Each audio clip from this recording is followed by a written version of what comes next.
Hello everyone, this is Marcio Cardoso here with another political hot take, an update, so to speak, on the Democratic primary for the 2020 election. Today is Monday, February 17th, President's Day. So we salute our president, Donald Trump. Whatever. But fitting that today being President's Day that we talk about the upcoming president race and who will be the Democratic nominee to take on and, in my opinion, hopefully defeat Donald Trump come November. So what do we have here? Well, we just had two contests. The Iowa caucuses and the New Hampshire primary. In the Iowa caucuses, you had an interesting situation. It was kind of a mess. Bernie Sanders won the most votes, but because of the way it's all set up over there in Iowa, which I'm still trying to figure out, Pete Buttigieg ended up with the most delegates. I don't even want to bother. The good thing is very few states now have caucuses. Iowa's one of the few. It's really, well, Iowa and Nevada are really the only two that have caucuses that have such great influence because they're so early in the process. And of course, Nevada's the next one in about a week. But New Hampshire, thankfully, has a straightforward primary. Bernie Sanders won that, not by much against Pete Buttigieg, but he won it. But because the margin was so close, they each had the same number of delegates that came out of it. That I get, because the margin of victory for Bernie was very close over Pete Buttigieg. Now, of course, we have the Nevada caucuses coming up. A week after that, we have the South Carolina primary. And then just a couple days after South Carolina is Super Tuesday, when a whole bunch of states will have primaries. I think one of them will have a caucus, and that includes my home state of California. We have our primary on Super Tuesday, and that's March 3rd, to be exact. And look, I've made it clear in my videos, I'm a Bernie guy. I'm a Bernie supporter. I was looking really close for a while there with Elizabeth Warren, but I have to admit, a big reason why I was looking at Warren was I didn't know if Bernie was going to win, and Warren seemed to be more quote-unquote electable, but everything has shifted. Ironically enough, a couple months ago when Bernie Sanders suffered from a heart attack, you could argue that helped his campaign. Two big things. The heart attack was one, and then the other one was not long after the endorsement from Alexandria Ocasio-Cortez. It seemed that a lot of Bernie Sanders volunteers came to his aid when he had that heart attack. AOC's endorsement, I think, really gave him a bolt of credibility, along with other members of the squad. Ilhan Omar, Rashida Tlaib, a couple of other congresswomen as well, but AOC was the big one. And then you had Elizabeth Warren kind of fishy with her Medicare for All explanation, and Bernie just stays consistent, so he's consolidating. And so I am saying that, yes, I will be voting for Bernie. Technically, I already did, but I got to still submit the absentee ballot. But I am voting for him for the upcoming primary here in California. And I gotta say, he's got a good shot. He's got a great shot. Yeah, Pete Buttigieg technically has a couple more delegates so far, but Pete Buttigieg does not seem to have much of a base outside of middle class or upper middle class white folks. That was the big complaint against Bernie last time. Bernie did pretty well with white folks across all incomes, but he struggled with African Americans in particular, and to a lesser extent Latinos. Bernie's really picked it up with Latinos since then. Every poll shows that he is the leading candidate among Latinos, and he's done better with African Americans. Still not as strong, but he's buoyed by the fact that he's doing better with African Americans. He's reached out to them. It also doesn't hurt that it seems like a lot of other African Americans are splintered among Joe Biden and now Michael Bloomberg, maybe Tom Steyer. But Bernie's made inroads in the minority community, especially with Latinos. He is the #1 candidate for Latinos. Is Bernie going to win? I think he's got a shot. To me, he's one of two people. It's him or it's Michael Bloomberg. Joe Biden, yeah, he might do well in South Carolina, but I don't think he's going to do as well, and I think his support is fading. Pete Buttigieg, again, doesn't have much of a minority base. I don't know how much he can hold on. Amy Klobuchar surprisingly did well in the New Hampshire primary. Again, does she have enough of a base? Does she have enough money? Buttigieg at least has money. Klobuchar doesn't have money or much of a base outside of white voters in Iowa and New Hampshire. Then you have Elizabeth Warren. You know, her base was the progressive base that she was splitting with Bernie, but now that's all but pretty much gone to Bernie. So I think Elizabeth Warren doesn't last as long, unfortunately. I like her, but I think she's in trouble. And then you have Mike Bloomberg, who is just buying ads like crazy. He's basically trying to buy the election. I mean, I thought Tom Steyer was spending a lot of money and time and ads, Mike Bloomberg has blown Tom Steyer away. And Bloomberg seems to be making inroads with minorities and moderates and conservatives, business Democrats and whatnot. And he's making a play. And because of all that money that he's got, just literally because of the money, I think Bloomberg is the only other person besides Bernie that can win the nomination. I think Biden's just doesn't have the stamina. I don't know if he has enough support. I think his support among African Americans is more fickle than African American support for Hillary Clinton was 4 years ago, or for Obama 12 years ago. So I think Biden fades quickly. I think Warren will fade fairly quickly. I see both of them potentially bowing out not long after Super Tuesday, and maybe Klobuchar too.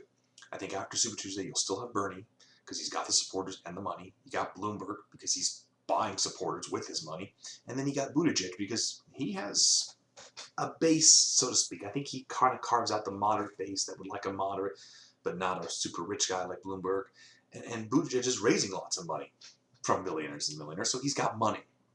And money's the name of the game, especially from Super Tuesday onward. You need the money. And the three guys that seem to have the biggest chunks of money right now are Bernie, Bloomberg, and Buttigieg, the killer bees. Ultimately, I don't know what's going to happen. I wouldn't be surprised if Bernie ends up with the most pledged delegates, not a majority. I don't think anyone's going to get a majority when all the contests are done in early June. But I think Bernie will get a plurality, meaning more pledged delegates than anybody else. I think he'll have more people voting for him than anybody else. But the thing is, I think Michael Bloomberg and Pete Buttigieg will be nearby when it's all said and done. And because those two will be nearby, you combine it, I wouldn't be surprised if Bloomberg and Buttigieg put together, just the two of them put together, would have more pledged delegates than Bernie Sanders. Bernie will have the most, but the other two put together might beat him.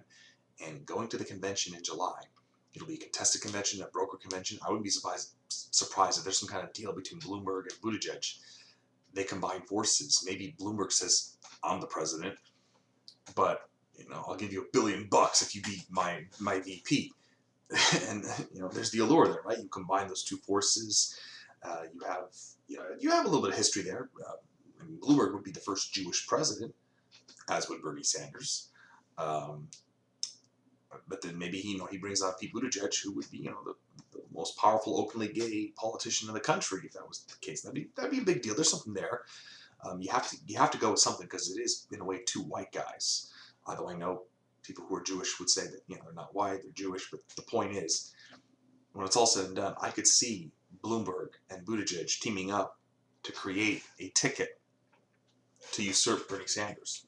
Of course, that would piss off a lot of people who would say Bernie got the most votes, he should be the nominee. But you just don't know. If Bloomberg and Buttigieg have enough pledged delegates to make a majority on their own, they may do that. There's the issue of superdelegates. Superdelegates can't vote on the first ballot. But again, if no one has a majority, then now superdelegates can vote. Remember, Bernie Sanders, folks, that was a big issue back in 2016. Superdelegates could commit or pledge themselves before the convention, which gave Hillary Clinton a sense of inevitability. They can't do that this time around, so they have to wait.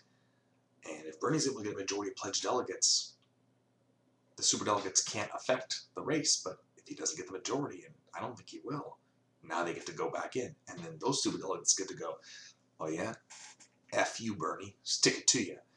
They're waiting on the sidelines this time. They didn't have to do that before. What better way to get back at Bernie, who was largely responsible for making sure that this happened for this upcoming election? What better way to get back at them than say, guess who we get to deny the nomination for this time? And then they all vote for Buttigieg or Bloomberg or anybody but Bernie. And I'm sure they'll consolidate and mostly want to vote for the same person. Again, the argument would be that, hey, Bernie's got the most votes and pledged delegates. The superdelegates need to commit to him.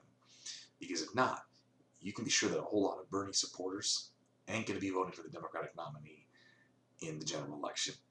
If Trump wins another term, so what? This is the Bernie folks, or the Bernie bros way of saying, F you right back. Superdelegates don't want us to win again. We're going to give Trump another 4 years. And who knows, maybe the country's been blown up into smithereens because Trump accidentally pressed the nuclear button. Because who knows? Who knows? What's ultimately going to happen is anyone's guess. In a way, part of it's kind of exciting because in my opinion, we're going to have a contested or a brokered convention. No one's going to have a majority of pledged delegates. No one's going to have a majority of the popular vote. So there's going to be several candidates that are going to be able to make their arguments of, hey, I deserve it, I deserve it. Bloomberg might say, hey, me and Buttigieg together are moderates. One of us should win it. Or Bloomberg might just pay Buttigieg to commit to Bloomberg. Who knows? That's how much money Mike Bloomberg has. Maybe Joe Biden weathers the storm and starts picking up some steam here. Maybe Elizabeth Warren. Probably not. Maybe Amy Klobuchar makes a surprise run here and then just starts to continue to siphon away support from Pete Buttigieg, and she's close. And then Klobuchar goes with the argument of, hey, you know what? I'm close, and let's have a woman. Let's make history. You just never know. I mean, that might be an argument that people might want to make. Or maybe Bernie takes it after all. Maybe enough delegates or superdelegates say, hey, there's just no way we can deny him if he has the most votes, if he has the most pledged delegates. We got to commit to him, because if we don't, the Bernie supporters won't vote for the other Democratic nominee, and we lose to Trump. And ultimately, I think almost every Democratic supporter agrees with this. Anybody is better than Trump, and that includes Bernie. That includes Bloomberg. That includes Buttigieg, Klobuchar, Biden, Warren, Steyer, and I think I named all the people who still have a shot. But again, ultimately, for me, I want Bernie, but if he doesn't get the nomination, I think Bloomberg is the one who will. Let me make this clear. Any Democratic nominee or potential nominee would be better than Donald Trump, at least in my opinion, of course. And if Bernie doesn't get the nomination, even if he gets the most votes and he gets the most delegates and most this, most that, but even if he doesn't get it, no matter what happens, I'm going to be voting for the Democratic nominee. Even if that's Bloomberg, I'm still going to do it. Because, well, for one, in theory, it doesn't matter. I live in California. Maybe I could just protest or choose not to vote. California's going to the Democratic nominee no matter what in the general election. But even if I were living in a state like Ohio or Florida or Virginia or Michigan or Wisconsin, a real toss-up state, I'd still vote for the Democratic nominee. And I ask anybody living in those states to do the same thing. Even if you're a Bernie supporter and Bloomberg wins, vote for Bloomberg in the general. Or if you're a Bloomberg or Buttigieg or Biden supporter, if Bernie wins, dang it, vote for Bernie in the general, no matter who it is. Because you got to hedge your bets. And in my opinion, Bernie is the best candidate. But in my opinion, all these Democratic candidates, even Bloomberg, are better than Donald Trump. I've kind of gone ad nauseum in the past as to why, but I can review it again, just in terms of, well, balancing out things for the middle class or people who are working families. Again, I think Bernie does it best, but I think pretty much all these Democrats would do a better job than Trump in terms of doing things with economic policy that allow people who are working families, middle class folks, be able to catch up to those who are way ahead in this economy. I don't know if Bloomberg would totally do that. I think he might, probably not, maybe not. But again, with Bloomberg, at least, that's a guy who will fight for common sense gun reforms.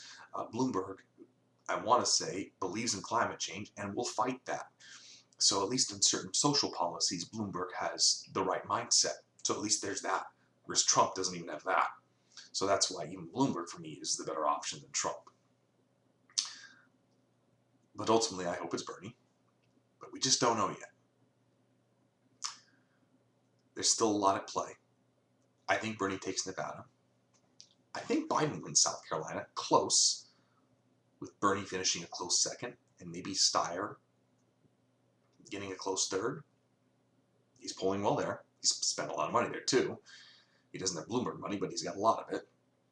And then Super Tuesday comes, and then I think we'll have a better picture of this. I'm voting for Bernie.